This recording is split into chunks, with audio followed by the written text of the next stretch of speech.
So me and my coworker got talking today, and something came up that I didn't really think about when my dad mentioned it to me. He's worked in the agriculture industry for over 40 years. This year, farmers are being offered 1.5 times the value of their crops to destroy them. They're also being told by the federal government they will not receive subsidies for farming if they refuse to destroy their crops. What does that mean? That means that the farmer cannot afford to provide you with food based upon the taxes the government is levying on him if the government doesn't in turn give him back his tax money to provide you with food. Kind of a fucked up system, but that's how it works. And, well, they're not going to subsidize them if they don't destroy the crops.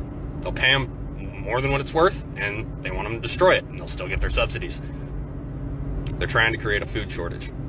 We've got 8 months to get our own food supply. We're probably going to be facing mass starvation. Initially heard about the government paying farmers to destroy their crops, I thought it was a load of bullshit. Well, lo and behold, we received our destruction notice the other day. So basically there was two options on how to destroy the crop. The government could fly on Agent Orange, or we could manually destroy the crop ourselves. But we put too much blood, sweat, and tears in it to let them destroy it, so we decided to manually do it ourselves. Basically, it said if we used a lawnmower to destroy the crop, we could receive an extra $600 an acre. Something about the low carbon footprint or something. So that's what we're doing. I got my letter yesterday. The letter asking you to destroy some crop. Along with the letter, I had to sign for a certified package, which included these two binders, and then of course this 3-ring binder on how to properly dispose of your crops.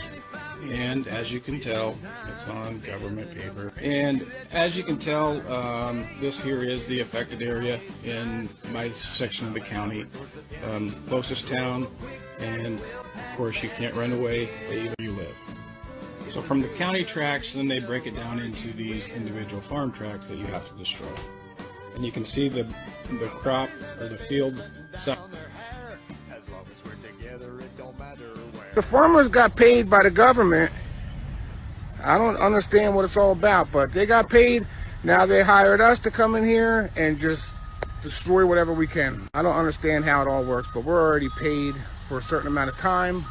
You can hear the first machine already running out there. But when you hear them farmers saying they're getting paid to destroy everything, they ain't bullshitting y'all. Y'all better start paying attention. Well, what you saw right there ought to concern you. I was doing exactly what I was told via a letter I got last night in the mail from the Department of Hydrocarbons. They said in order to stabilize oil prices, they need a bunch of oil just dumped, and not dumped on the market, just dumped on lease roads and field roads and things like that. So I'm hooked up to that oil tank, going straight into my truck to get rid of it. Well, I'm going to get fined if I don't get rid of it, they said. So that prompted me to call District Selectman Tony Deloge and ask him about this letter. He said he didn't know much about it, but he would suggest that I follow whatever it says. So here we go. You know, these are some serious times right now. Since January, oil prices have been through the roof. I'm seeing more and more farmers on TikTok saying that the government's paying them to kill their fields. Agent Orange, I saw a guy with a lawnmower mowing down beans, getting paid to do it. They're controlling food. Now they're going to control energy. I don't understand why this is going on. But I tell you what, if they control food and they control energy, what freedom do you have left?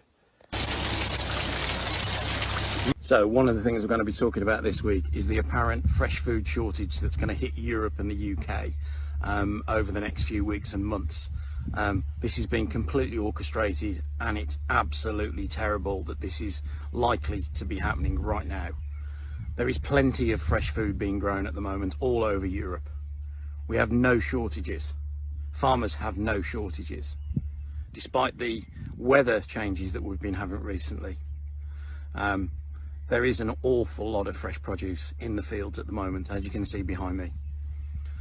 This is purposely going to be bought in bulk and destroyed to create an apparent food shortage. Folks, start listening, wake up. There is no food shortage.